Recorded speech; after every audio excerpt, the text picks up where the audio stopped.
Do you think that there's a link between Muslim immigration in Europe and an increase in sexual violence towards European women?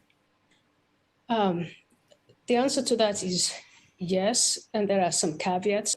My uneasy answer to this is yes. The caveat is not all Muslim men are misogynists, and not all Muslim men harass or attack women or treat them badly.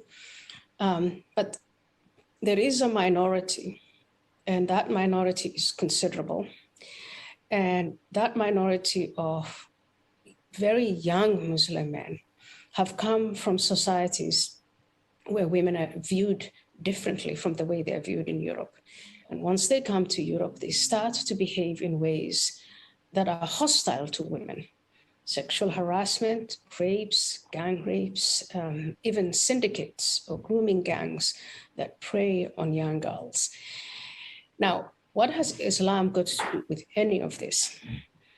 When you talk to religious leaders, Muslim religious leaders, what they say is, well, the behavior of these men is wrong, but the fact that women are around in public, uncovered, and by themselves is also wrong. Within Islam or within the tribal culture that some of these young men come from, women who are regarded as bad are regarded as unprotected.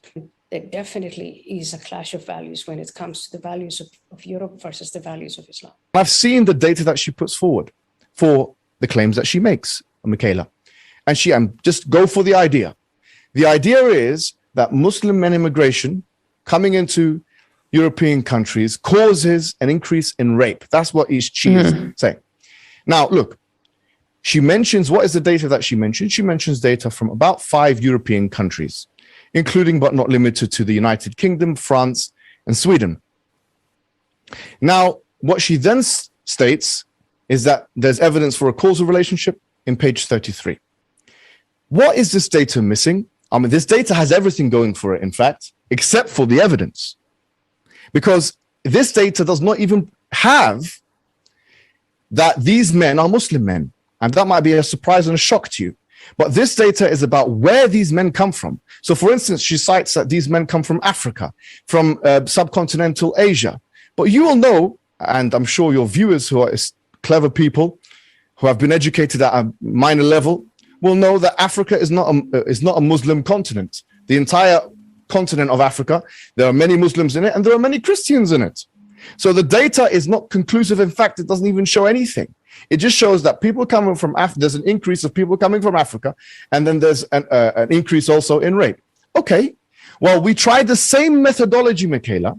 I actually tried the same methodology with Latin America and America, the United States of America. So people coming from Latin America, which are not Muslims, as you know, and when they go into America, the United States, there is also a correlative increase in rape. Now, we can't say just because there's a correlative increase in rape, and this is a fallacy, by the way, that therefore the causation is those people. But even if we did say that, well, Latin Americans are not Muslim. Latin Americans are Christians. And therefore, the most part, very small Muslim minority, very, very small and negligible Muslim minority. And therefore, the whole thesis collapses.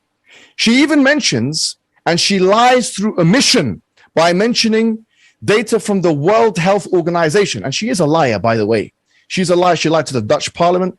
She lies by omission by mentioning the WHO, the only data that has that the WHO has done on rape.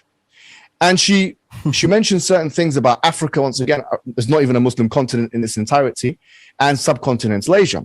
But what she doesn't mention is that according to the WHO, that same report that she mentions, but she omits this part, according to the WHO, that stranger rape is highest in what they call the high income areas, which is the West. So in other words, stranger rape is highest in Europe, or if you want to generalize, Europe and America and Canada, where you're from.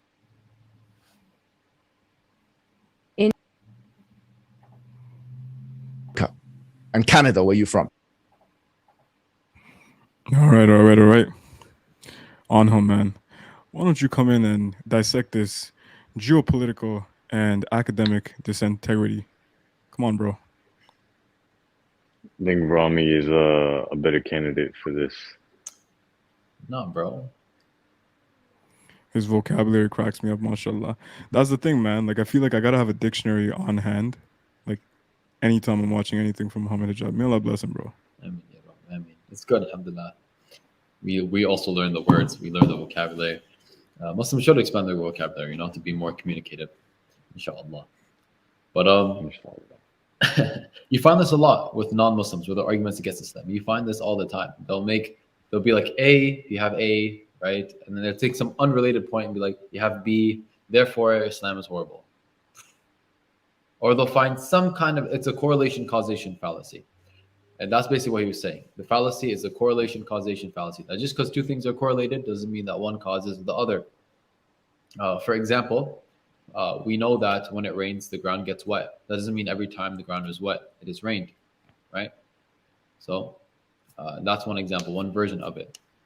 It doesn't exactly apply to that case, and that's its own thing. But very clearly, you see that just because you have an increase of immigrants, not even Muslim immigrants, African immigrants, and from other places in a place, and then at the same time you have an increase in assault and rape and all that stuff, that doesn't mean that it's coming from these people or by Muslims or from Islam. The leap is so great. I'm surprised she didn't hurt her knees doing that kind of thing. SubhanAllah. I don't know, bro.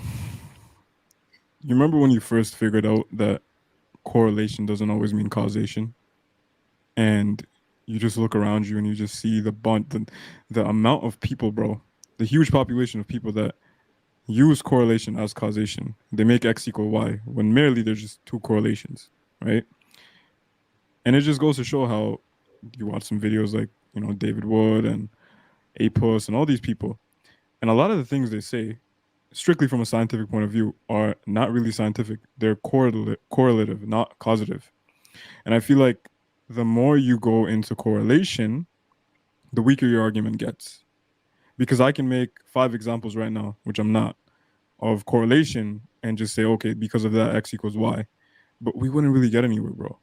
So the fact that someone like Ayan Hirsi, who supposedly, right, is on a big platform, Mikhaila Peterson podcast, daughter of Jordan Peterson, for any of you that don't know who she is. And the fact that if she really had a goal to refute hijab or Islam, quote unquote, she failed miserably, bro. But I'm not surprised because when you look at David Wood and, Muhammad Hijab, the debate they had, Muhammad Hijab told him something. Rami, I don't know how long he said, but I think he was like 10 years or 15 years you had to research Islam, and this is the best you could do. Exactly. And you know what, subhanAllah, imagine trying to argue against the truth, right? That's basically what they're trying to do. They're trying to argue against the truth. Of course, you could take 10 lifetimes to try and argue against the truth and have nothing at the end. Allah subhanahu wa ta'ala says in the Quran, He revealed 1400 years ago in the Quran that the truth has come and the falsehood has vanished. 1400 years ago. You think someone's going to come now, like Ayan Hirsi or David Wood or Ridwan, or like anyone's going to come and make some amazing argument against Islam? No, they can't. Of course they can't. They're always going to appeal to some kind of fallacy, some kind of illogical way of thinking, some kind of irrational proposition, or some kind of moral argument. It has nothing to do with Islam, and they can't even prove what they believe to begin with. And that's another thing. Her entire argument is presupposing what the West believes, as you guys will see. It presupposes things like feminism, whether you're talking first wave, second, third, fourth, fifth, sixth, whatever, how many waves are on, turning to a damn ocean here. Whatever waves they're on, man. They're assuming it's true to begin with, but why would they use such an assumption? That in itself is a fallacy. Mm-hmm.